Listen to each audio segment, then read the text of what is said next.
दाइ के छ हालखबर दाइ? नेपालको घटनाक्रमले केही दिन निकै पीडा बोध भयो एक दिन, र त्यसको भोलिपल्ट फेरि थोरै खुसी जस्तो अनुभूति भयो, र फेरि चाहिँ तपाईँको त्यो भौतिक संरचनाहरूको त्यो नोक्सान हुँदाखेरि नेपालकै आफ्नै देशको नोक्सान नभएको भए हुन्थ्यो भन्ने अलिकस्न अनुभूति भयो। समग्रमा त्यो भ्रष्टाचारले गिजोलेको अवस्थामा सुधारका केही अभ्यासहरू हुँदाखेरि खुसी लागेको छ। बाहिर नेपालभन्दा बाहिर बसेका साथीहरूको यो पछिल्लो नेपालको घटनाक्रमले होइन जेनजी पुस्ताहरूको आन्दोलनले गर्दा सबैको ध्यान त्यतातिर गएको छ। धेरै भिडियोहरूमा हेर्न सकिन्छ, धेरै साथीहरूले धेरै व्यक्तिहरूले चाहिँ घन्टा तपाईँको मिनेटमा अब के भइरहेछ के हुँदैछ भन्ने त्यो कौतूहलताले गर्दा मान्छे लगभग त्यो सुरु भएदेखि अहिलेसम्म पनि मान्छे कम्प्लिटमा सुत्न पाएको छैन जस्तो मलाई लागिरहेछ। म पनि त्यो पनि म पनि छु, तपाईँ पनि हुनुहुन्छ होला पक्कै पनि। त्यसको कारण चाहिँ देशप्रतिको माया हो जस्तो लाग्छ मलाई। अनि देश बने हुन्थ्यो, प्रत्येक पलमा मानिसहरूभित्र देश बने पर हुन्थ्यो। बाटोमा हिँड्दा राम्रो बाटो देख्दा हाम्रो देशमा पनि यस्तै बाटो बने हुन्थ्यो, कुनै कम्पनीमा काम गर्दा यस्तै नेपालमा भइदिए हुन्थ्यो भन्ने ती मानस पटलमा आउने कुराकानीहरूले नै यो जुन भिडियो रेकर्ड गर्दाखेरि हामीले यसमा प्लानिङ छैन, हाम्रो यो बाटो यो जाने भन्ने छैन हामीसँग। एकदम हामीले यसरी दुईजना गफ गरे जस्तो गरिरहेछौँ। त्यो विषयवस्तु अनि क्रमशः भन्ने हुँदैन, कुनै बेला जम्प गरिन्छ, कुनै बेला फेरि त्यही कुरा ल्याएर फेरि हामी रिपिट पनि गर्छौँ। यो चाहिँ विशेष मैले अघि पनि भने एकदम अनौपचारिक छलफल गफगाफ यसलाई जे भन्दा पनि हुन्छ हामी आज गर्दैछौँ। विशेष गरी यो पछिल्लो नेपालको परिस्थितिको हामी कसरी कहाँबाट सिर्जित भयो र के भयो किन भयो अनि यो नभइदिए हुन्थ्यो अथवा भयो होइन, अब यसपछि के हुने भन्ने कुराहरू हामी सरर गफ जस्तै गर्नेछौँ होइन। त यो अब तपाईँले पनि कुरा उठाइरहनु भएको छ, सामाजिक सञ्जालमादेखि अब हरेक कुराहरू छ। अब हामी विशेष गरेर यो नेपालको जो यो घटना घटिरहेछ त्यो बारेमा अब कुरा गर्दाखेरि कसरी यो नसोचेको एउटा हुन्छ नि भूकम्प हुन थाहा हुँदैन नि त, एउटा ठुलो भूकम्प गए जस्तै भयो क्या। कसरी यस्तो हुने कसरी यो सम्भव भयो होला, के अनुमान गर्न सक्छ? तपाईँ त नेपालमा हुनुहुन्न, तपाईँ त अहिले बाहिर हुनुहुन्छ, हामी त बाहिर छौँ नि।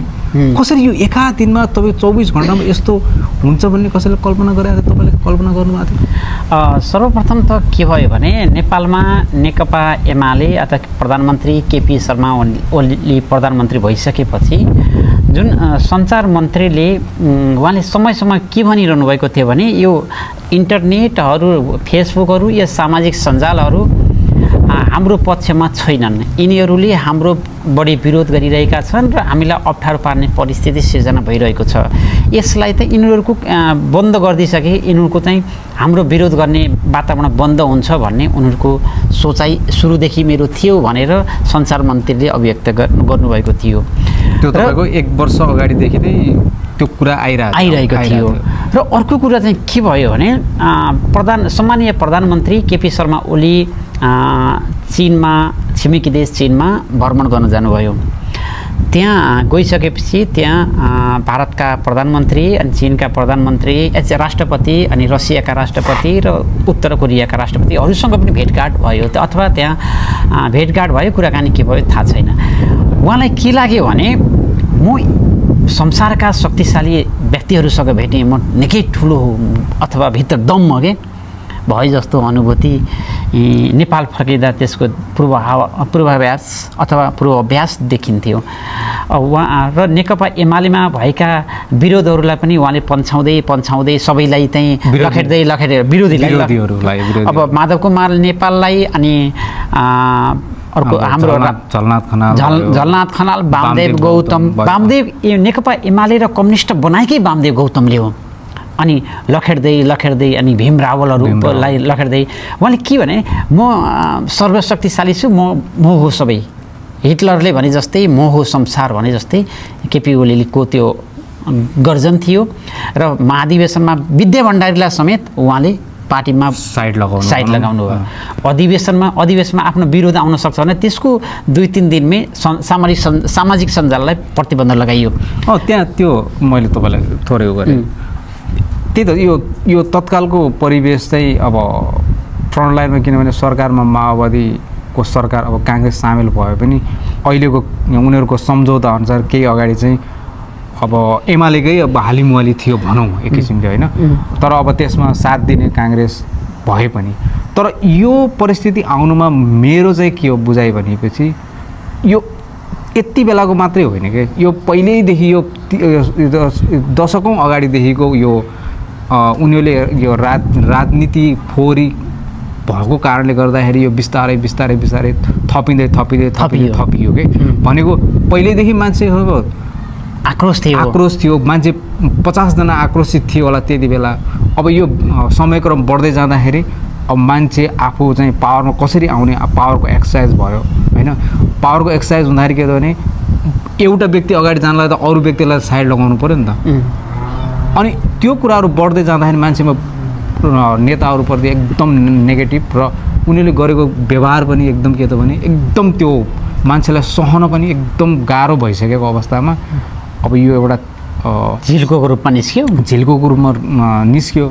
अनि मलाई लाग्छ त्यो बढाइयो विशेष अब एउटा केही न केही घटना गर्नको लागि सानो केही न केही एउटा इस्यु चाहिन्छ।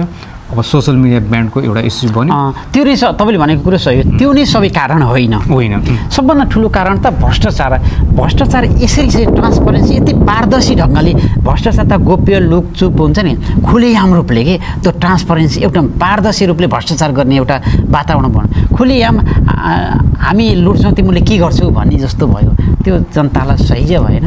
त्यसको कारणले आजदेखि घरमा पैसाका थुप्रा छन् अनि सुन लुटेका सुन 80 किलो क्विन्टल सुन घरका नेताका घरका भित्र छन् यस्तो दुर्दशा पनि हामीले मान्छेले कल्पना पनि गर्न गरेका थिएनौँ यस्तो हुन्छ भनेर। अहिले चाहिँ सामाजिक सञ्जालमा विभिन्न मिडियाहरूमा चाहिँ नेताहरूको घर जब जलिसक्यो तोडफोड भइसक्यो त्यसपछि चाहिँ कति नेताहरूले चाहिँ कति पैसा चाहिँ भ्रष्टाचार गरेर अथवा विभिन्न कालो धन कसरी थुपाएर राखेका छन् भन्ने कुरो छर्लङ्ग झन् एकदम पारदर्शी तरिकाले चाहिँ सबै सामु झन् एकदम प्रष्ट रूपमा गयो क्या त्यो एउटा चाहिँ त्यो तरिकाको म्यासेज गएर अझ तपाईँको के छ भने नेताहरू यो घटनाक्रमले के भयो भने नेताहरूप्रति आम जनताको के हो एकदम तपाईँको नेगेटिभ तपाईँको थट किन पहिला केही व्यक्तिहरू नराम्रो भए पनि केही व्यक्तिहरू हुन्छ नि भए पनि अब अरू व्यक्ति त राम्रो होला नि भन्ने थियो क्या तर अहिले चाहिँ के भइदियो भनेपछि अब तपाईँ कुरा गर्नुहुन्छ भने सर्वहारा गरिबका लागि हामी लडेको हो हामी त्यत्रो 14 वर्ष 10 वर्ष हामी चाहिँ यस्तो सङ्घर्ष गरेको गरिबहरूको उत्थान गर्नुपर्छ भन्ने मान्छेहरू त्यत्रो बिल्डिङहरू त्यत्रो सम्पत्ति घरमा तपाईँको सुन पैसाहरू विदेशी नोटहरू त्यत्रो हुँदाखेरि चाहिँ अहिले चाहिँ मलाई लाग्छ तिनी सर्वहारा वर्गको अथवा तिनी गरिबहरूको के भन्नु त्यो आँसु चाहिँ अहिले बल्ल त्यसले चाहिँ आँसुको मूल्य बल्ल पाप लाग्यो अथवा मूल्य बल्ल उनीहरू चाहिँ त्यो शराब लाग्यो जस्तो चाहिँ महसुस त्यो चाहिँ फिल चाहिँ अझ दुर्भाग्य चाहिँ कस्तो भने अझै पनि त्यो चेतना छैन हामीले गल्ती गऱ्यौँ भने त्यो अनुभूति छैन अझै पनि गर्जन छ उनीहरूभित्र अझै पनि विभिन्न पालबाट दुलाबाट उनी गर्जिरहेका छन् हामी गल्ती गरियो अब हामी चाहिँ राजनीति छोड्छौँ र हामी सार्वजनिक जीवन सहज ढङ्गले सामान्य रूपले बिताउँछौँ भन्ने त्यो ल्याकत देखाउनु पर्थ्यो नि अझै पनि त्यो छैन कि अझै गर्जन छ अझै गर्जन छ नि तपाईँको मैले पनि बिहान एउटा भिडियो नै पोस्ट बनाएर सानो भिडियो चाहिँ त्यो एउटा रियाक्सन जस्तो बनाएको थिएँ मैले अब यो असंवैधानिक अब यो पछिल्लो तपाईँको संसद विघटन गर्ने कि पहिला चाहिँ तपाईँको प्रधानमन्त्री नियुक्ति गर्ने भन्ने विवाद भइरहेको थियो। अब राष्ट्रपतिले विभिन्न तपाईँको के भन्छ जानकार व्यक्तिहरू संविधानविदहरूसँग छलफल गरेर त्यो एउटा निष्कर्ष निकाल्नु भयो कि आफ्नो जुन एउटा देश अप्ठ्यारो परिस्थितिमा देशलाई कसरी बचाउने देशका आम जनताहरूलाई कसरी सुरक्षित राख्ने भन्ने एउटा त्यो एउटा पाटोबाट राष्ट्रपतिले एकदम राम्रो काम गर्नुभएको छ, उहाँलाई चाहिँ एकदम सराहनीय धन्यवाद दिनैपर्छ हामीहरूले होइन। किनभने संविधानको संरक्षण भयो। अब सेनाहरूलाई तुरुन्त तपाईँको आफ्नो ब्यारेकमा पठाउन, किनभने यो एकदम क्रिटिकल टाइम हुँदो रहेछ कि एउटा त्यो कानुनको हिसाबले। अब म त त्यति बुझ्दैन होइन, तर पनि जो अब केही व्यक्तिहरूको इन्टरभ्यू हेर्दाखेरि केही कुरा गर्दाखेरि त्यो धेरै लामो समयसम्म सेनाहरू चाहिँ भनौँ न ब्यारेक छोडेर आउनुपर्ने त्यो चाहिँ राम्रो हुँदो रहेछ भनेको। तर मैले यो जुन एउटा घटना घट्यो यस परिस्थितिमा सेनाले जुन एउटा सुझबुझ एकदम सावधानीपूर्वक निकै राम्रो संयोजन गरे जस्तो चाहिँ मलाई अनुभूति भएको छ। मानव अझ त्यो जुन पुलिसले तपाईँको पहिलो दिन जुन एउटा अलिकस्न अपारदर्शी अलिकसनकमा जुन दुर्व्यवहार गर्यो, एउटा हतियारहरू त्यसरी चलायो, त्यो त्यति नगरेको भए अझै राम्रो हुन्थ्यो कि। तपाईँको के छ भने मैले पनि पहिला पनि भनिरहेको छु कि हाम्रो पुलिसको उसमा चाहिँ तपाईँको एसियाकै राम्रो भन्छ अनुसन्धानको लागि, स्किलिङ हरेक कुराको राम्रो छ भन्छ कि। तर कस्तो भने त्यही भित्रको जो छ नि तपाईँको आन्तरिक सुरक्षा जो छ नि, आन्तरिक सुरक्षा त्यसमा चाहिँ कसरी चुक्छ भने राजनीतिक प्रभावले चुक्छ क्या।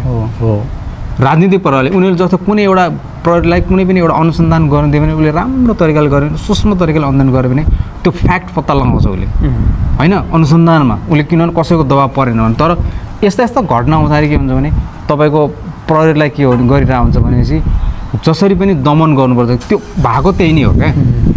जस्तै तपाईँको यो घटना हुन्छ भन्ने कुरा यस्तो विद्यार्थीहरू आउँछन् भन्ने सामान्य आउँछन्, हाई हुई गर्छ अनि उनीहरू चाहिँ गइहाल्छ। अब अलिअलि टियर ग्यास हानेर अथवा अलि हवाई फायर गरेर उनीहरूको जो भेट चाहिँ तितरपितर पारिहालिन्छ भन्ने त्यो एउटा एकदम सानो के त्यो सोच राखियो त्यहाँनिर। त्यही अनुसार तपाईँको प्रहरीको संयन्त्रलाई मलाई लाग्छ त्यो जानकारी गराइयो होला जस्तो लाग्छ कि।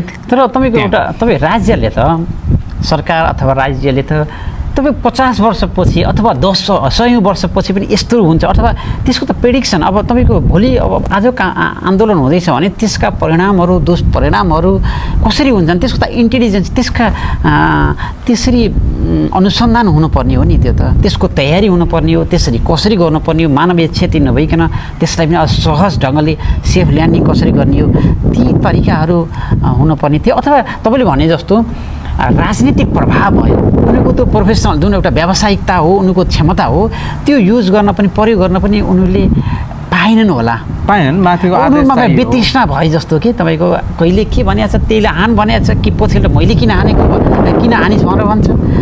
केपी ओली प्रधानमन्त्री भूतपूर्व प्रधानमन्त्रीले केपी ओलीले बन्द अब कहाँ हुनुहुन्छ भूमिगत ठाउँ कहाँ हुनुहुन्छ उहाँले लेख्नुभएको थियो, मैले हानेको होइन मेरो पुलिसले हानेको भनेर। त्यो त प्रधानमन्त्री उहाँ हो त, उहाँले जिम्मेवारी लिनुभयो नि। त्यति बेला मैले त पुलिसले हानु भनेर पुलिसलाई दोष दिएँ र त्यो त मेरो जिम्मेवारी हो, मेरो गल्ती हो, मैले म त्यसको लागि सजाएँ अथवा भागीदार छु भन्ने त्यो त हुनुपर्ने हो नि। अब यस सन्दर्भमा अब यी परिदृश्यहरू भए अब नेपाल कस्तो बन्नुपर्छ र कसरी बन्नुपर्छ जस्तो तपाईँको एउटा अब यस्तो छ। अब अहिलेको अब जे नहुनु छ त्यही भइहाल्यो। अब सम्भवतः यो घटना चाहिँ नहुनु पर्ने हो किनभने नेपाल एक त आफैमा गरिब, आफैमा एकदम धेरै घटनाक्रमले गर्दा धेरै तपाईँको आर्थिक पछाडि परिरहेको देशमा यस्तो चाहिँ नहुनु पर्ने हो। अर्को कुरा के भनेपछि यस्तो हुन्छ है भन्ने कुरा पनि पहिलेदेखि संसदमा विभिन्न नेताहरूले अब अझ तपाईँको संसद बाहिरका विभिन्न विज्ञहरूले नागरिक समाजहरूले भनेकै कुरा हो कि त्यसलाई नसुनिदिने त्यो उसलाई चाहिँ त्यो टेर पुछर नलगाइदिने आफ्नो पाराले। अनि अब मान्छेमा के छ भने एउटा कुरा जस्तो तपाईँको एउटा कुनै पनि नराम्रो काम भएको चाहिँ एउटा राम्रो काम गरेर दिए पनि आशा चाहिँ हुन्थ्यो क्या, मान्छे बदलिन्थ्यो। ओहो एउटा चाहिँ मिस्टेक भयो अर्को चाहिँ राम्रो काम गऱ्यो भन्ने हुन्थ्यो नि त। त्यो भएन क्या। आज एउटा काम गर्यो त्यो पनि तपाईँको विरोध गरेछ, राम्रो छैन, जनताको हक हितमा छैन, फेरि अर्को गरेछ अर्को ल्याएछ। अब हुँदै नहुने मिल्दै नमिल्ने कुराहरू तपाईँको के भन्छ अर्को वेबाट ल्याएर संसदमा तपाईँको विशेष के अध्यादेश ल्याएर सत्ताले सरकारले मैले जे गरे पनि हुन्छ यो न संसदले भनेको कुरालाई टेरपुच्छर लगाएको छ न नागरिक समाजले भनेको टेरपुच्छर लगाएको छ न पब्लिकको आवाजले टेरपुच्छर भनेको केही पनि भएन। अब ती कारणले गर्दा आज यिनीको दुर्दशा भयो, यिनीका घरहरू कसरी जले, ती जल्दा फेरि जनतामा पीडा भएन, खुसी भइरहेको तर त्यो म त भन्छु मैले त्यस्तो चाहिँ नहुनु पर्ने थियो, नजल्नु पर्ने हो। त्यो त नेता भनेको त जनताको अभिभावक हो नि। नेताको घर जल्दा फेरि जनता उठेर ओहो मेरो घर जल्यो भने त्यसरी पीडाबोध हुनुपर्ने थियो नि, त्यस्तो स्नेह हुनुपर्ने। त्यो उनीप्रति श्रद्धा गर्ने भावनै आउन सकेन। मलाई अर्को पनि एउटा अलिकति यो के भन्छ तपाईँको प्रजातान्त्रिक र तपाईँको गणतान्त्रिक भन्दा पनि म पार्टीगत रूपमा जब अब काङ्ग्रेस र एमालेको जो गठबन्धन भयो नि यो नहुनु पर्ने हो क्या, खासमा नहुनु पर्ने। कहिले पनि कम्युनिस्ट र तपाईँको यो हाम्रो काङ्ग्रेसको के भन्छ त्यो डेमोक्रेटिक प्रजातान्त्रिक र तपाईँको यतातिरको यो कसरी यो मिल्यो क्या, कारण यो पनि एउटा प्रमुख कारण हो जस्तो लाग्छ क्या। त्यो मिल्नुको कारण चाहिँ कस्तो नि भ्रष्टाचार, आफूले गरेका भ्रष्टाचारहरू बाहिर नआउन्, त्यहाँ आफ्नो खुरु त्यो चाहिँ पुरा होस्। उनीहरूले त्यही त त्यो भन्दै हामी देशको लागि, हाम्रो देश संविधानको रक्षाको लागि चाहिँ हामी अब एक भएर चाहिँ यो संसदलाई चाहिँ जिउँदो राखेको भन्ने थियो। तर उनीहरूको मकसद चाहिँ फरक रहेछ भन्ने कुरा बुझ्यो क्या अहिले आएर। संसदलाई जिउँदो त संसदमा समस्या कोबाट रहेछ त? सांसदहरूबाट त होइन, जनताबाट त्यो एउटा सानो एउटा जेनजीले उठाएको झिल्कोले त तिनी सुत्तर भयो त। एउटा डेमोक्रेसीमा प्रजातान्त्रिक प्रक्रियामा एउटा चेक एन्ड ब्यालेन्स हुन्छ। शक्ति पृथकीकरणको सिद्धान्तमा के भन्छ भने कार्यपालिका, व्यवस्थापिका र न्यायपालिका।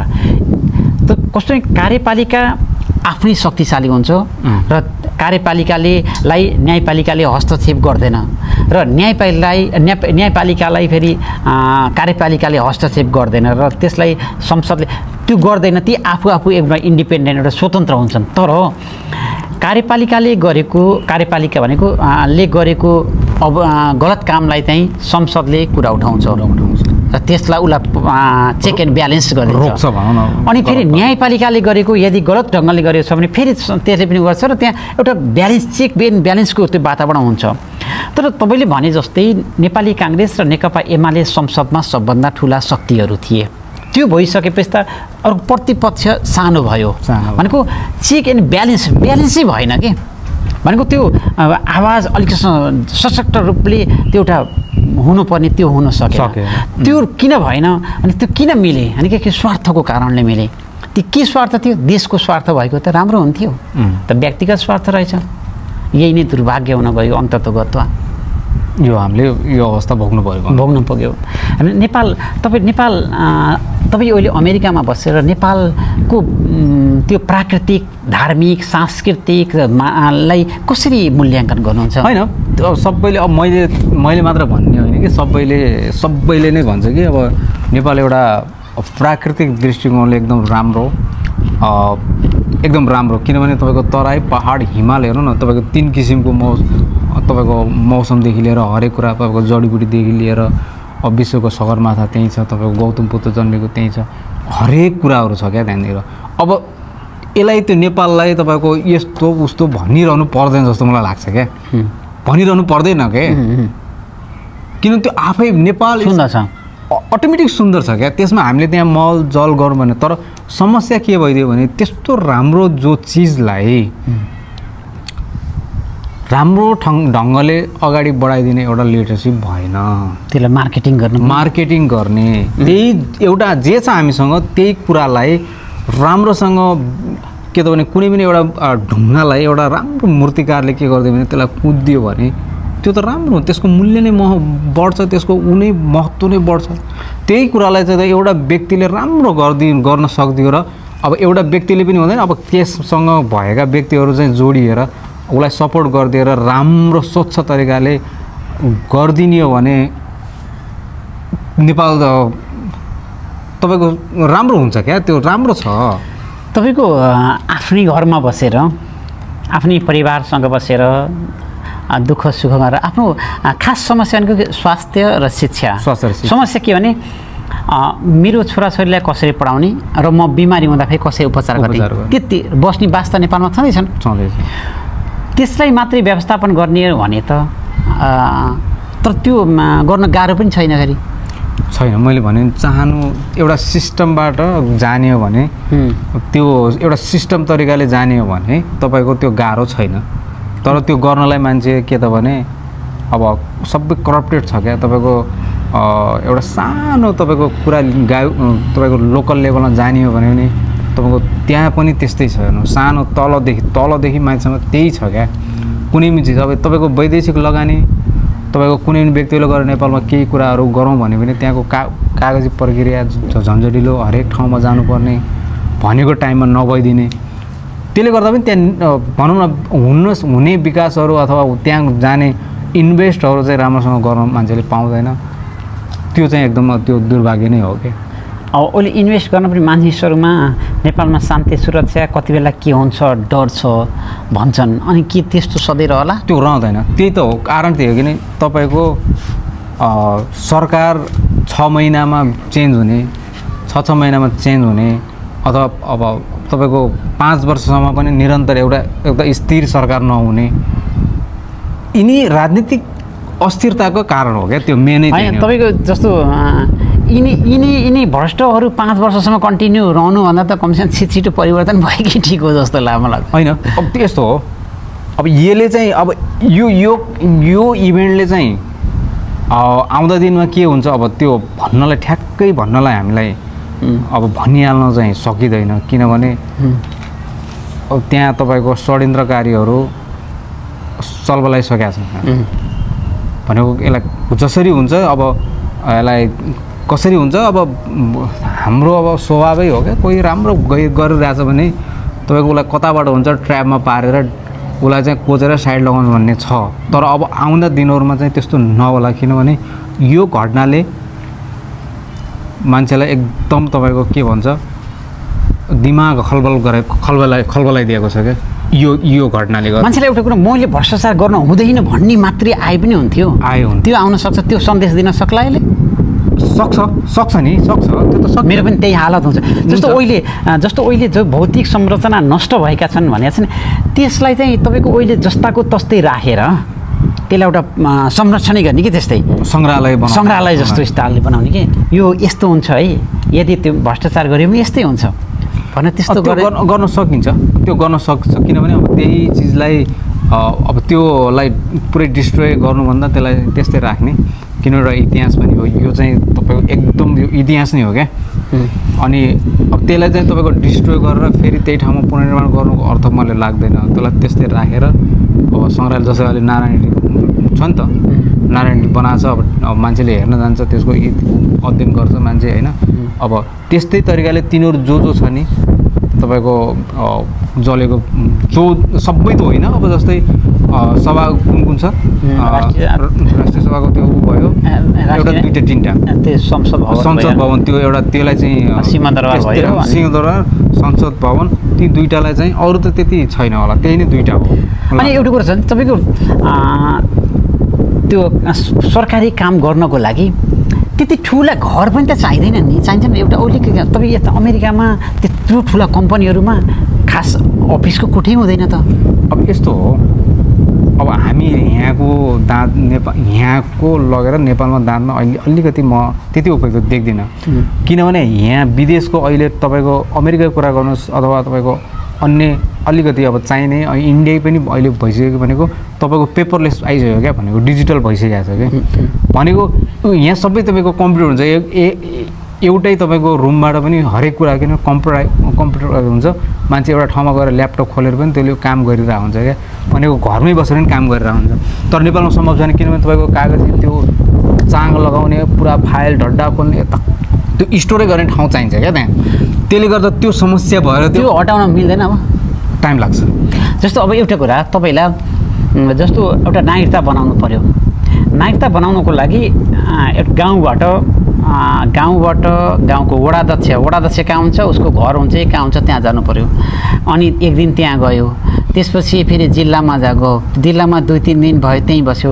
एउटा नागरिकताको लागि अनि फेरि लिन जान त्यहाँ त्यही झगडा, त्यहाँ झमेला, यताउति यति लफडा गर्दा तपाईँ नागरिकता कमसेकम घरबाटै एउटा एप्लाई गरेर कमसेकम अनलाइन एप्लाई गरेर उसको चाहिँ सिधै घरमा आउने वातावरण त्यो गर्दै त होइन, टाइम लाग्छ, त्यो टाइम लाग्छ। किनभने अझ अहिले तपाईँको अब त्यो त तपाईँको इन्टरनेट होइन, भर्खर त तपाईँको अब इन्टरनेटको एक्सेस लगभग सबै ठाउँमा पुग्न थालिसकेको छ, तर पनि अझै मान्छेले प्रपरली अझै तपाईँको इन्टरनेटलाई सदुपयोग गर्न अझै सकिरहेको छैन। ठिक छ, तपाईँले भन्नुभयो त्यो जस्तो भनौँ एउटा कुनै काठमाडौँमा मात्रै पनि त गर्न सकियो नि, एउटा कुनै स्याम्पलको रूपमा कुनै एउटामा त गर्न सक्यो नि।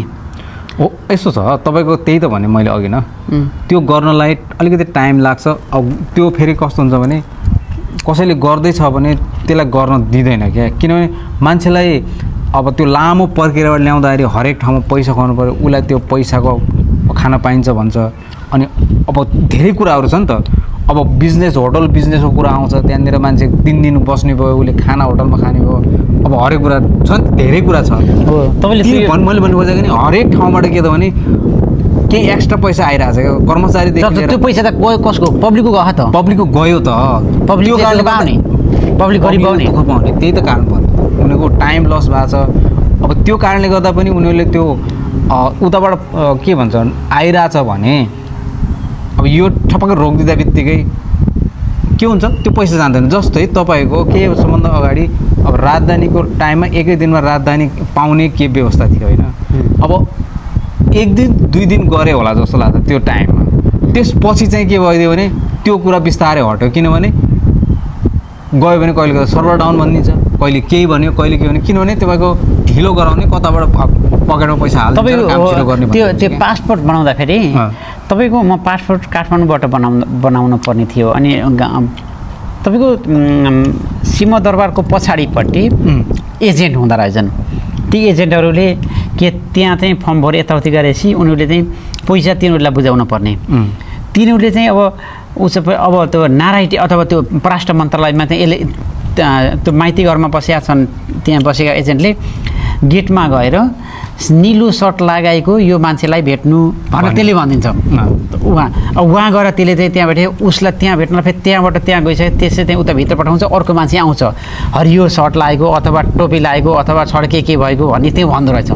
अनि त्यो त्यहाँ आएर पैसा दिनु पऱ्यो, माइती घरमा दिएको छ, अनि काम चाहिँ उहाँ भइरहेछ। तर भ्रष्टाचारका यी संयन्त्रहरू छन् कि यस्तो जालो छ, यसलाई जबसम्म निमिट्यान्न पारिँदैन देश भन्दैन। अब चाहिँ अब यो आइसक्यो त कुराकानी होइन, भ्रष्टाचारीको कसले कति सम्पत्ति अकुत कमायो, कति के गर्यो, सबै भण्डाफोर भइसक्यो। अब चाहिँ कसरी के गर्दा के हुन्छ, यिनीहरूको सम्पत्ति के हुन्छ, नेताहरूलाई के हुन्छ दाइ, के तपाईँले केही त्यस्तो आकलन गर्नुभएको छ? के छ त्यस्तो केही भविष्यवाणी जस्तो केही छ? अब के हुन्छ, अब चाहिँ के हो वाट नेक्स्ट?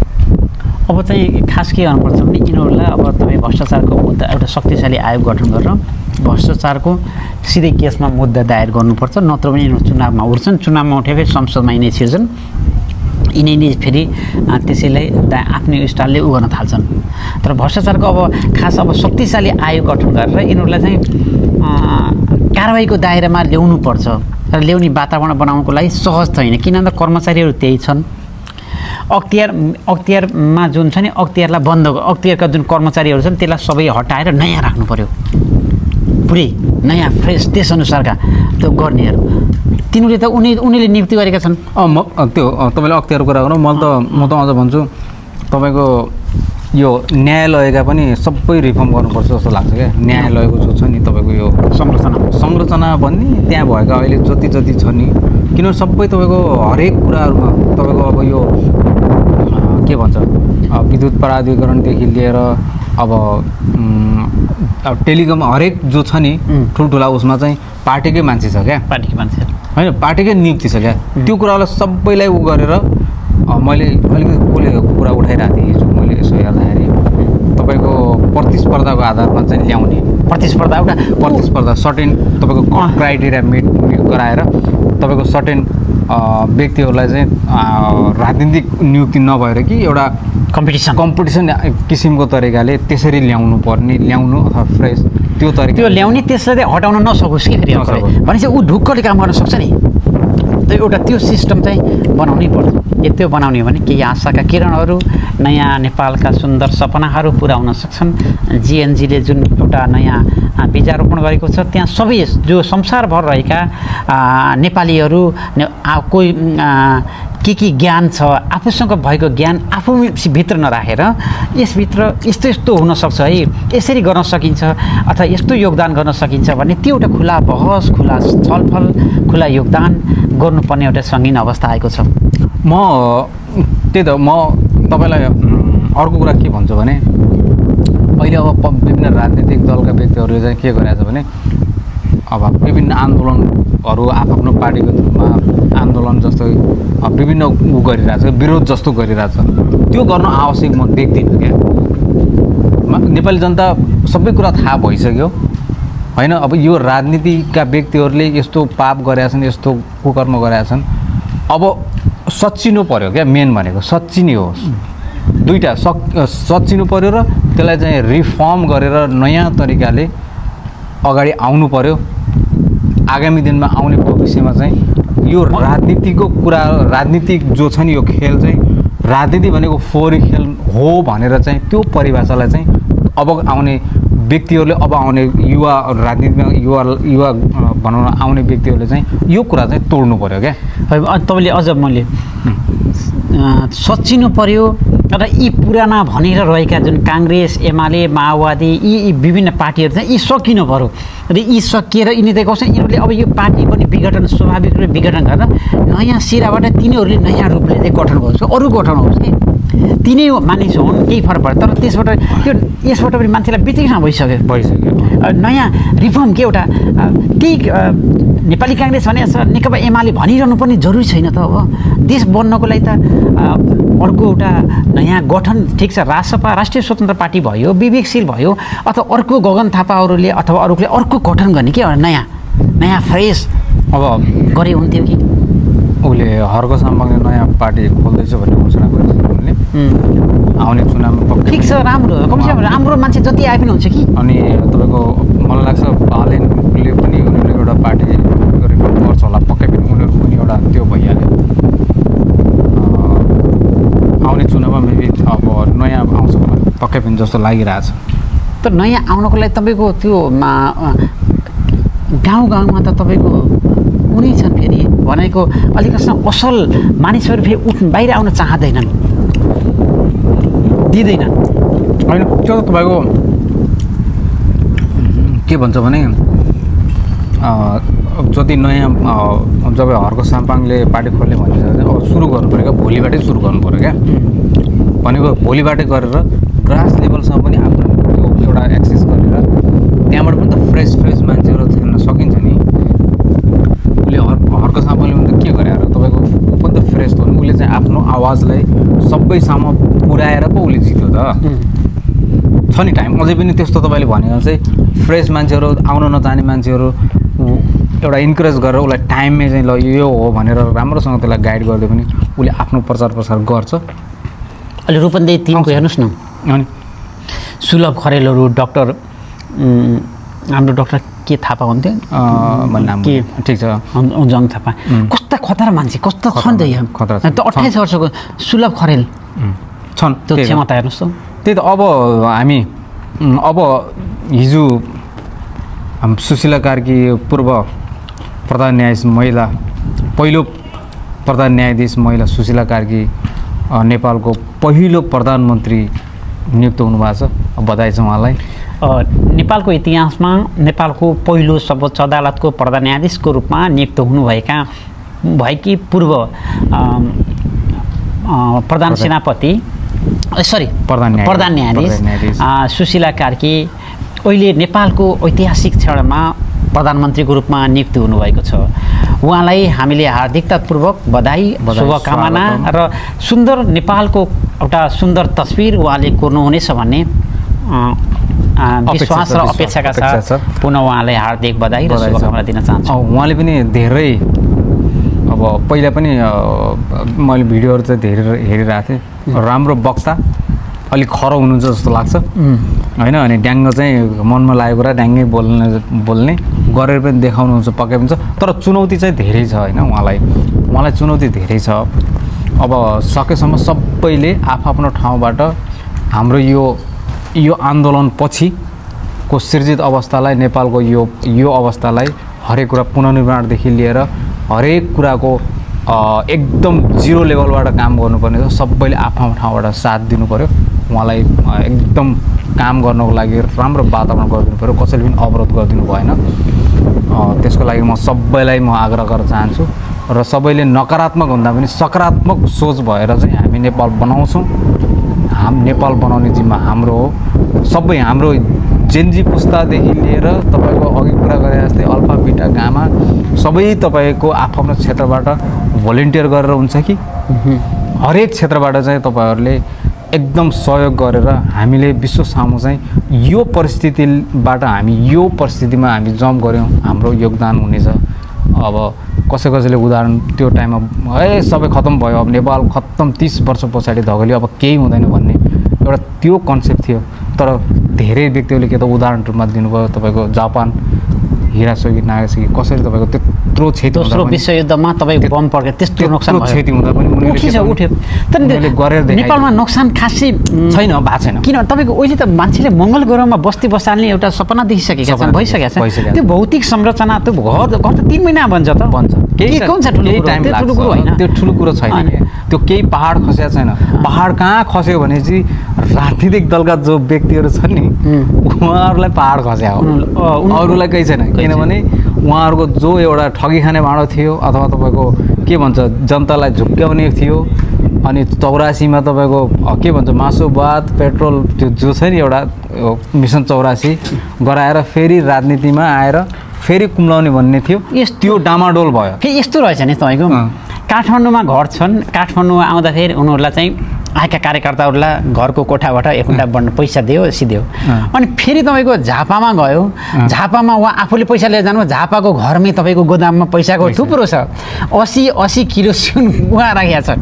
अनि बोराका बोरा पैसा राखेका छन्।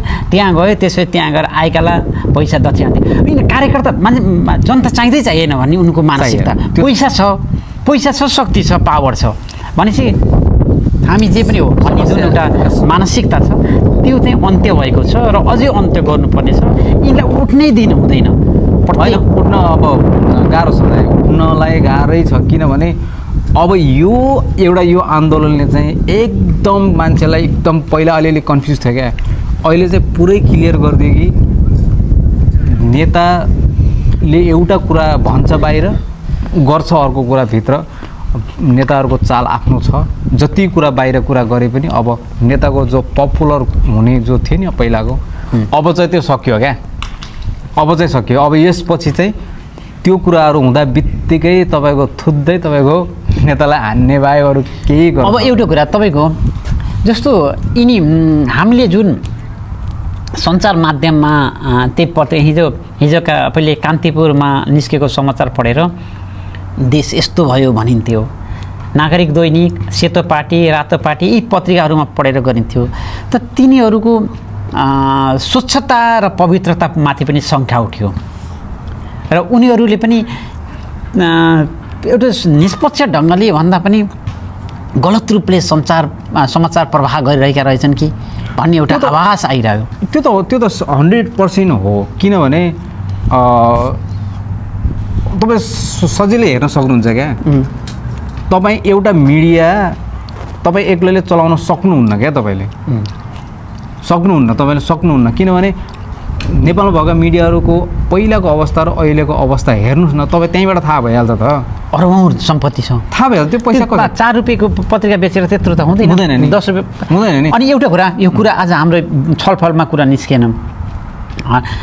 रवि लामिछानेलाई जुन रूपले खेदिएको छ कि यो उनी साँच्चै अपराधी नै भएर खेदिएको हो तपाईँलाई के लाग्छ? यस्तो छ अब हामी त्यहाँ छैनौँ। एउटा कुरो हामीले त्यो के हो भन्ने कुरा अध्ययन गरेका छैनौँ। हामीले त बाहिर रूपमा जति व्यक्तिहरूको कुरा सुन्यौँ होइन। कसैले राम्रो कुरा गरिरहेछ कसैले चाहिँ नराम्रो कुरा गरिरहेछ कोही चाहिँ बिचको कुरा भएछ। हामीले चाहिँ यो गलत हो यो सही हो भन्नलाई हामी त्यहाँसम्म हाम्रो कुनै पनि ऊ छैन, अधिकार पनि छैन, हामीले त्यो भन्न पनि मिल्दैन। किनभने अब कहिले गर्दा के भइदिन्छ भनेपछि मान्छेबाट हुन्छ गल्ती हुन्छ, मान्छेबाट गल्ती होला, त्यो आफ्नो ठाउँमा छ होइन, त्यो आफ्नो ठाउँमा छ। तर अब गल्ती छ अथवा त्यो उसले गल्ती गरे हो भने छ नि, त्यो हरेक प्रक्रिया छ नि त।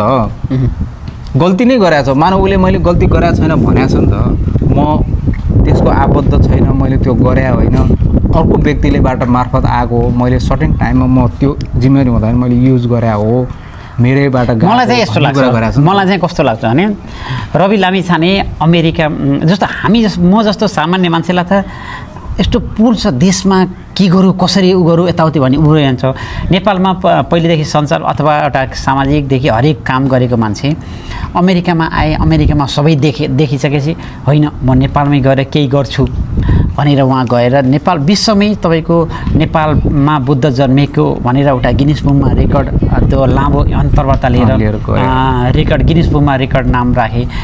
यदि त्यो आजको स्थितिमा आउँछु भनेर त त्यति भित्रदेखि त्यो भयो जस्तो लाग्दैन। अनि त्यसपछि मिडिया खोले, मिडिया गरेर मान्छेका दर्द पीडा भ्रष्टाचारका कुराहरू उठान गर्ने परिस्थितिहरू सिर्जना गरे।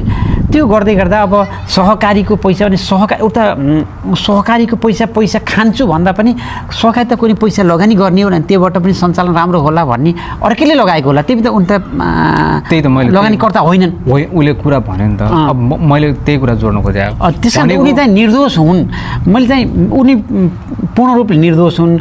त उनीलाई चाहिँ रवि लामिछानेमाथि उसलाई खेदेर उसलाई चाहिँ खराब हो भनेर आफ्नो भ्रष्टाचारलाई छेक्नको लागि प्रयास भएको हो कि भन्ने मलाई चाहिँ त्यो विश्वास छ। त्यो त त्यो आम जनताले तपाईँको किनभने ऊ गृहमन्त्री हुँदाखेरि विभिन्न किसिमको फाइलहरू चाहिँ निकाल्छु, केही व्यक्तिहरू त तपाईँको उसमा पनि त गयो नि त फाइल गर्दाखेरि। अब यदि त्यो कारणले गर्दा पनि यो एमाले र काङ्ग्रेसको गठबन्धन भएको एउटा त्यो पनि कारण हो। रवि लामिछानेको कारणले गर्दा त्यहाँनिर भयो भनेपछि रवि लामिछानेले भ्रष्टाचारका आज जुन भ्रष्टाचारको झिल्को उठेको छ नि त्यो रवि लामिछाने नभएको यो भ्रष्टाचारको आवाजै आउँदैन थियो कि आउँदैन थियो। एउटा कारण त्यो पनि हो। यदि किनभने तपाईँको पहिलाको जस्तै भएर अब यदि यो राजसभा पनि तपाईँको 81 सिट नआइदिएको भइदिए यो सम्भवतः यो पनि हुन्थेन होला, यस्तो गतिविधिहरू छिट्टै हुन्थेन क्या, छिट्टै हुन्थेन। प्रत्यक्ष परोक्ष रूपमा राष्ट्रिय स्वतन्त्र पार्टीले ठुलो भूमिका खेलेको छ भ्रष्टाचारको विरुद्धमा आउने जो पछिल्लो घटनाक्रम जो आइरहेछ नि सिलसिलामा, यहाँ उनीहरूले रोकेको छ, संसदमा रोकेको छ, आवाज उठाएको छ संसदभित्रका हरेक कुराहरू। अब अस्ति भर्खर पनि तपाईँको के भन्यो सोनिमागले भने जम्मा मैले सांसदबाट कति 60-65 रुपियाँ लिन्छु, त्यो म एउटा मेरो आफ्नो निर्वाचन क्षेत्रमा जाँदा आउँदा प्लस अब केही गर्दा यता गर्दा पुग्दैन, मलाई मेरो श्रीमतीको आम्दानी अथवा उसको पारिश्रमिकले मलाई उसले पालिरहेछ भने यी नेताको जागिर छैन, केही छैन। यिनीहरूसँग त्यत्रो सम्पत्ति कहाँ छ, त्यत्रो घर कसरी बनाएछन्, कसरी बाँचान्, यत्रो जमानादेखि कुनै जागिर छैन, केही बिजनेस छैन, कसरी सम्भव छ भनेर त उसले भनिसक्यो। यस्तो कुरा कसैले पनि योभन्दा कसैले पनि भनेको छैन। त्यो त तपाईँको बाहिर देखिएको घर मात्रै देखिएको थियो, घरमा त्यति पैसा छ भने त अनुमानै थिएन। जब त मान्छेले जल्दाबी त्यो घरमा त तपाईँको त्यो भित्रको तपाईँ अझ इँटाको अब यतापट्टि थाइल्यान्डबाट ल्याएर काठ त्यो भित्तामा अर्को लेयर बनाएर भित्तामा त्यो इँटा राखे जस्तो पैसा, अनि फेरि उतापट्टि भोरेर पैसा, तल बङ्कर खनेर पैसा। यी अपराधीहरूको नाम सुन्दा पनि मलाई दुईवटा कुरा आक्रोश आउँछ। मलाई दुईवटा कुरा हाँसो लाग्छ कि अहिले खानु न। मैले केही समय अगाडि एउटा मैले कुनै अन्तर्वार्तामा मैले त्यो कुरा सुनेको थिएँ कि प्रचण्डको घरै छैन अनि प्रचण्ड काठमाडौँ डेढामा बस्छन् को के समथिङ त्यो थियो क्या त्यति बेला। अनि हिजो अगाडि हेरेको प्रचण्डको यत्रो घरमा क्षति भयो, यत्रो करोडको सम्पत्ति गयो, यत्रो पैसा रहेछ भित्र भन्ने भयो क्या। अनि त्यहाँ त्यो भयो। अनि अर्को कस्तो भने मैले आर्जु देउवाको इन्टरभ्यू हेरेको थिएँ, हाम्रो के नाम रहन्छ हाम्रो एउटा समथिङ के नाम मैले भुलेँ, पत्रकार दिलभूषण पाठक अर्को के अरे ऊ गर्नुहुन्छ नि सिधा प्रश्न नै होइन के अरे तपाईँको हाम्रो खरेल तपाईँको इमेजको खरेल इमेजमा होइन अर्को त्यो सम एबिसिडी कसो समथिङ उसले सोधेको थियो क्या तपाईँको पैसा त घरमा टन्न होला नि है भनेर नै हामीसँग त क्रेडिट कार्ड हुन्छ अहिलेको जमानामा पैसा हुन्छ र भनेर उसले आर्जुले भनेको थियो क्या त्यो इन्टरभ्यूमा अहिलेको जमाना पनि पैसा हुन्छ र अहिले त जमाना क्रेडिट कार्डको हामीसँग क्रेडिट कार्ड छ पैसा कहाँ हुन्छ हामीसँग कहाँ छ पैसा भनेर भनेको थियो अस्तिको त्यो घर सबभन्दा बढी पैसा चाहिँ आर्जु देउबा र आर्जु घरमा अनि यहाँको ब्याङ्कमा कति होला आज कति छ कति छ नि अब नेपालको ब्याङ्कमा मात्रै होइन कि अहिले एउटाले त के देखाउँछ त्यो तपाईँको पैसा काटेको पैसा लिएको कि के को देखाउँदैन त्यो सबै 10 करोड 20 करोड 15 करोड काकी अर्धकटी देखाइरहेको थियो कि यस्तो व्यतिथि यस्तो करप्सन गरिदिएर यो बिचरा हामी नेपालीहरूको एक दैनिक पारिश्रमिक गरेर त्यत्रो करोड बुझाउँछ त्यत्रो एउटा उनीहरू गरिब चाहिँ गरिब भइरहने धनी चाहिँ धनी भइरहने धनी भइरहने त्यस्तो गराएको थियो यो जेन्जी पुस्ताले चाहिँ यो विद्रोह एउटा यो आन्दोलन गरे अब आन्दोलन गरे तर अब यसबाट भएको क्षतिको अब कसरी हामीले चाहिँ अब राम्रो भन्ने त म राम्रो भन्दैन म यो भौतिक क्षति त्यो पूर्ति हुन्छ तर मानवीय क्षति जुन भएको छ त्यो निकै दुःखद छ यो क्षति लगभग 50-60 जना ती भर्खरका युवाहरू तपाईँको 100 जना भएको छ 100 जना जति त्यसको अराउन्ड तपाईँको 100 जना जति पुग्न सक्ने अनुमान छ म त त्यो जेन्जीले म त भन्छु उहाँले गरेकै होइन क्या त्यो पहिलो दिन जति राज्यबाट दमन भयो नि राज्यबाट दमन भयो तब त्यसपछि तपाईँको तत्कालै केही समयपछि गृहमन्त्री राजीनामा दियो त्यसको केही समयपछि तपाईँको विदिन तपाईँको 12-13 जना जतिजना बित्नु भएको थियो मारिएका थिए त्यसको लगत्तै 1-2 घन्टामै प्रधानमन्त्रीले तुरन्त राजीनामा दिए भइदिएको भए त्यो भोलिपल्टको त्यो आगजनी हुने भोलिको दोस्रो दिनको त्यो जो थिए नि त्यो हुने थिएन जस्तो तर एउटा क्वेसन नि दोस्रो दिनभन्दा पहिलो दिनै मान्छेलाई त्यति मारेर रहेछ त त्यही त मैले कुरा गरेँ कति पहिलो दिनै 100 मान्छे जम्मा 4 घन्टामा 100 मान्छे घाइते तुरन्त मर्या त मान्छे 12 जना मरिसक्यो हो त त्यसपछि 12 जना मरेपछि तपाईको राजीनामा दियो हैन केही समय 1 घन्टापछि त्यो परिस्थितिलाई आकलन गरेर तपाईको प्रधानमन्त्रीले तुरन्त राजीनामा दिएको भइदिया तपाईको दोस्रो दिनको त्यत्रो त्यो संसद भवनदेखि लिएर हरेक कुरा चाहिँ जल्ने थिएन क्या उनीहरू के गर्यो भने उनीहरूले पर्ख र हेर भन्ने भएर एकदम होइन म राजीनामा दिन्छु अझ उसले सञ्चार मन्त्रीले के भने नि के अरे उसले गृहमन्त्री राजीनामा दिए उहाँको राजीनामा आयो अरू कसैको आउँदैन प्रधानमन्त्रीको आउँदैन कसको राजीनामा आउँछ त्यो सञ्चार मन्त्रीले भड्काएको जो उसको बोलीले हो त्यो भएको समस्या भयो त्यस्तो भनिदिएपछि अनि तपाईँको त्यति बेला उहाँले के भन्नु भने सोसल मिडिया प्रतिबन्ध फुका हुँदैन कसले दिन्छ राजीनामा दिन्छ त्यो कुरा गरिँदा बित्तिकै झन् त्यो माहौल के भइदियो भने एक त तपाईँको अबोध स्कुले केटाकेटीहरू 12-14 वर्षको केटाकेटीहरू ज्यान गुमाएको छ अनि त्यसमा पनि तपाईँको त्यस्तो एउटा मन्त्री जिम्मेवार भएको मन्त्री प्रधानमन्त्रीले त्यस्तो कुरा गरिँदा बित्तिकै मान्छेमा धन आक्रोश भयो र के भयो भने जति पहिलो दिनमा जेन्जी पुस्ताहरू प्योर जेन्जी पुस्ताहरू आन्दोलनमा थिए भोलिपल्ट के भइदियो भने अभिभावक पनि आए र त्यसमा तपाईँको अब विभिन्न राजनीतिक व्यक्तिहरू चाहिँ घुसे हेर्नु सिधा कुरा गर्दा हेर्नु है किनभने रेसिपी के भन्यो भने काङ्ग्रेसको रेसिपी एमालेसँग थियो एमालेको रेसिपी माओवादीसँग थियो काङ्ग्रेसको राष्ट्रपासँग थियो सबै मिक्स थियो क्या त्यहाँ मिक्स भयो क्या अनि के त भने अनि तोडफोड भयो उसले उसको घर आने उसले उसको घर आने त्यहाँ त्यसरी त्यो गन्जागोल भएर अब हेर्दाखेरि तपाईँको सबै पार्टीका छन् मान्छे त्यहाँ सबै त्यहाँ कुनै पार्टी भन्ने चाहिँ भएन होइन भनेको देखियो नि त अब पार्टी देखियो त दाइ जस्तै म कुनै पार्टीमा छैन तर मैले कुनै व्यक्तिसँग मैले फोटो खिचेँ भने म त एउटा त्यो पार्टीको जस्तो देखेँ नि त म त छैन नि त एउटा भनौँ न एउटा म त पार्टीको आधिकारिक रूपमा के हुन्छ भने तपाईँको सदस्य लिएको मान्छे आधिकारिक रूपमा पार्टीको मान्छे हुन्छ क्या फोटो खिच्दैमा मान्छे हुँदैन नि त अब त्यो कारणले पनि त्यहाँ भयो तर समग्रमा कुरा गर्दाखेरि के हो भने त्यसरी पनि घुसपैठ भएर त्यो क्षति चाहिँ त्यसरी भएको त्यो कारणले गर्दा त्यहाँनिर गल्ती कमजोरी चाहिँ मैले देखेको चाहिँ प्रधानमन्त्रीले सही टाइममा चाहिँ त्यो आकलन नगरिदिँदाखेरि चाहिँ दोस्रो दिनको त्यो ठुलो घटना चाहिँ त्यो जनको त तपाईँको क्षति पहिलो दिनै भइसकेको थियो तर जुन राज्यको जो सम्पत्ति हो व्यक्तिगत घरहरू हो त्यो दोस्रो दिन चाहिँ त्यसरी त्यो ठुलो क्षति चाहिँ भयो जस्तो लाग्छ। त्यो भयो तर एउटा जुन त्यो कारण चाहिँ कस्तो भने यिनी नेताकै कारण हो कि त्यो त त्यही नै हो यो कारण यिनको गलत यति भ्रष्ट पतित राजनीतिक एउटा खेलिरहेका रहेछन्, यति देशलाई यति कङ्काल बनाइरहेका छन्, यसले गर्दा दुःखद परिस्थिति सिर्जना भयो। अब दाइ अब यो कुराहरू जति लामो गरे पनि छैन, सकिँदैन। आक्रोश हाम्रो भनौँ अब नेपाली जहाँ हुनुहुन्छ यो आक्रोश त्यति नै छ, किनभने हरेक व्यक्ति हरेक प्रकारले यो नेताहरूप्रति वितृष्णा छ, हरेक प्रति। अब यो कुरालाई अलिकति कम गर्दै अब आगामी दिनमा अब मलाई लाग्छ यो भिडियो तपाईँहरूमाझ आउँदै गर्दा पनि मलाई लाग्छ नयाँ मन्त्री मेबी गठन 9 जनासम्म गर्ने कि अब के हो, अब त्यो अहिले अझै ठ्याक्कै भन्न सकिँदैन, तर कम्तीमा 9 देखि 10 जनासम्म हुने भन्ने मैले सुनेको छु। को आइडिया हुन्थ्यो भन्ने जस्तो तपाईँलाई लागिरहेको छ यो नयाँ मन्त्री? मेरो विचारमा त मन्त्री परिषदमा चाहिँ युथ हाउस के यङ जेनेरेसन हाउस, तर अनि त्यसको पछाडि चाहिँ तपाईँको जस्तो अस्ति स्वर्णिम के अरे सुमनाले भने जस्तै मन्त्री परिषदमा चाहिँ युथ हाउस, जेनजी पुस्ताकै हाउस र त्यसको ब्याकमा चाहिँ हेल्प गर्न त्यस्तो एउटा त्यस्तो ब्याकबोन हो, त्यस्तो ग्रुप होस् कि त्यस्तो एकदम इन्टेलिजेन्ट एउटा र एकदम राम्रो हाँक्न सक्ने, रोड म्याप गराउन सक्ने त्यो ग्रुप होस्।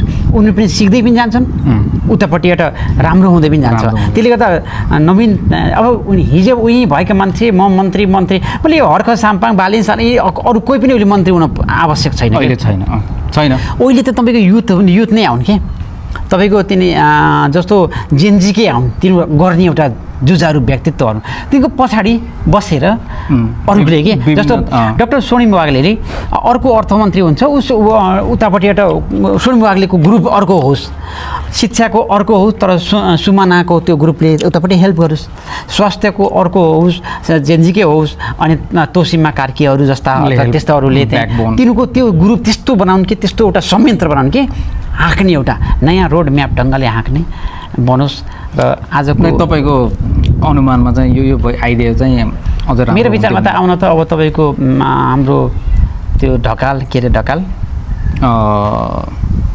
सागर ढकालहरू अनि आउन सक्छ। सागर ढकालको कुरा छ अनि तपाईँको यो कुलमान घिसिङ पनि मैले मन्त्रीमा आउनुभन्दा अर्को लाउ गरेर उहाँ त्यहाँ ब्याकबोनमा बस्दै हुन्थ्यो भन्छु म त मैले चाहिँ कसरी उहाँ संसार ठिक छ उहाँ अर्को युथलाई त्यहाँ दिने आफू चाहिँ उतापट्टि बसेर सबै त्यो एउटा बनाउने गर्ने त्यो गऱ्यो अब त्यो उसले अहिले चाहिँ तिनी व्यक्तिले खासै गर्न सक्ने स्थितिभन्दा पनि अलि उ गर्दै हुन्थ्यो कि भन्ने सोचाइ। अब हेरौँ कसरी जान्छ समय परिस्थितिहरू हेर्दै जाउँ। राम्रोसँग आगामी दिनमा हाम्रो प्रधानमन्त्रीको नेपालकै पहिलो प्रधानमन्त्रीको एकदम सफल विभिन्न चुनौती छ त्यसको बावजुद पनि सफल रहोस्, उहाँले राम्रो काम गर्नुहोस् भन्ने शुभकामना सहित केही छ त अन्तिममा भन्नुपर्ने। अब अनि आजको हाम्रो कामबाट बिदा एक प्रकारको थोरै बिट मारेर देशको बारेमा थोरै बसेर एउटा पार्कमा बसेर कुराकानी गरौँ भन्ने जुन एउटा कुराकानी हामी दुई बिट भयो, यो एउटा सुन्दर र रमणीय वातावरणमा नवीनतम समाजको सुन्दर तस्बिर होस् भन्ने अपेक्षासहित कामनासहित आजको लागि बिदा चाहन्छु। म टङ्कमणि घिमिरे, म प्रताप खनाल। हवस्, धन्यवाद। मन परे लाइक सेयर गरिदिनु होला। धन्यवाद।